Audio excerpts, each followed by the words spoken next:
High বন্ধুরা, আবার আমাদের ছাদে চলে এলাম একটা নতুন গাছ নিয়ে। এই দেখুন,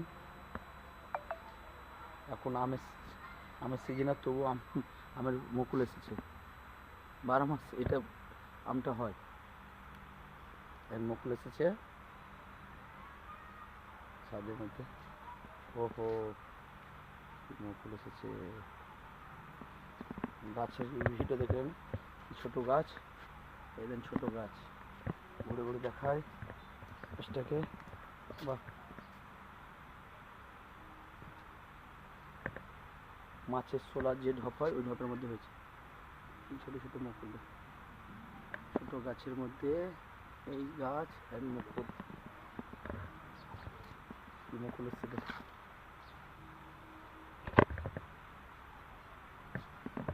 এই দেখেন মুকুল এসেছে, কি সুন্দর। এই দেখেন মুকুল গাছ।